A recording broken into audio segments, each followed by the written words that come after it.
I'd like you to meet Darwin Romano. Darwin, my very good friend, Mr. Pepito Manaloto, and his ever so lovely wife, Elsa. Ciao, Pepito. Ay. Ciao, Elsa. Ano na? Ewan ko. Ciao daw. Siguro, kamusta? Ibig sabihin, gayahin mo na. Ciao! Po kayo. Si, Grazie. Basta, Darwin, ano? Si. Si, kala ko Romano. Hindi, si kasi means yes in Italian. Bakit ba kasi si? Pwede namang oo na lang, di ba? Kasi lumaki siya sa Europe. I mean, but now, he's a famous fashion designer. He studied in the... Instituto Marangoni in Milan, Italy. There. Pero Pinoy ka. Hindi po. Pinay ako. Anyway, gusto niya magtayo at magsimula ng clothing brand dito sa Pilipinas. Si.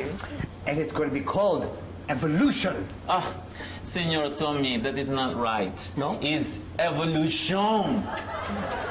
That's what I said, di ba? Evolution. Anyway, so, kailangan ng mga kliyente, kaya I thought of introducing you to him. Gusto mo bang magpagawa? Ano ka ba? Gumagawa ka ng mga terno, ganon. Suits? Oo. Actually, yan ang forte ko. Meron ka bang shop na pwedeng puntahan? Nandun ba yung mga gawa mo? Shop. Senyora, wala akong ganun. Shop display. I have nothing of that sort. Bakit?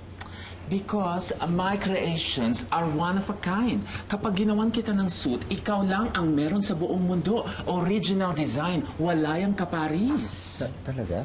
Teka, paano ko makikita man lang kung maganda yung gawa mo o ano?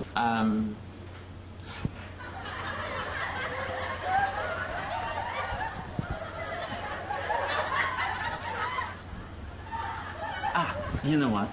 I think meron akong kakasya sa'yo na suit sample sa labas. Kukunin ko sa kotse. You want me to get it? Si. Ah, excelente. Excuse me, I'll just get it from my car. Si. So I can see. Last mo na yun, no? Saan mo nakilala yung si Darwin? In just one of the social gatherings that I attend. Mukhang may potential yun, di ba? Kaya I decided na tulungan ko siya maghanap ng kliyente.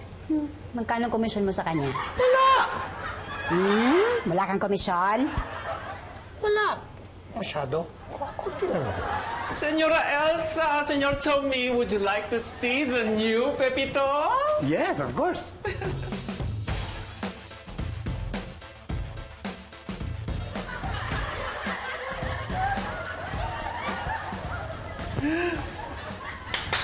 Evolution!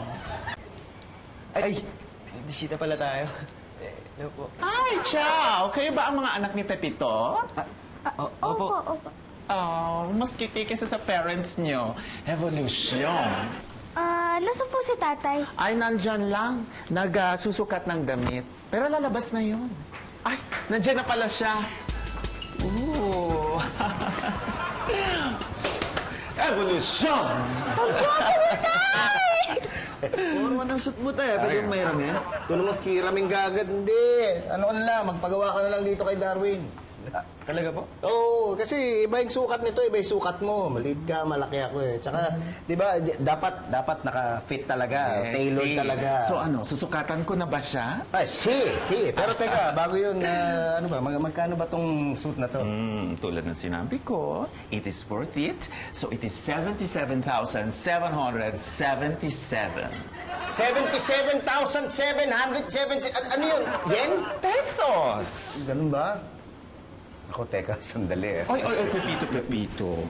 Huwag mong tatanggalin yan. You know, I use only the most expensive fabric, vanquished fabric from Inglaterra, pashmina from India, at yung mga sinulid na yan, white gold yan. White gold? Pero, hindi mo kasi nasabi sa akin na ganun kamahal yung mga tinatahi mo eh. Ganun talaga. It's an investment, I told you. Pero 77,707.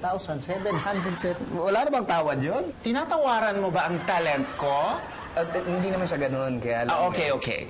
70,000 na lang para sa'yo. 70,000, Sayang naman yung isang libreng suit kung hindi mo ito kukunin.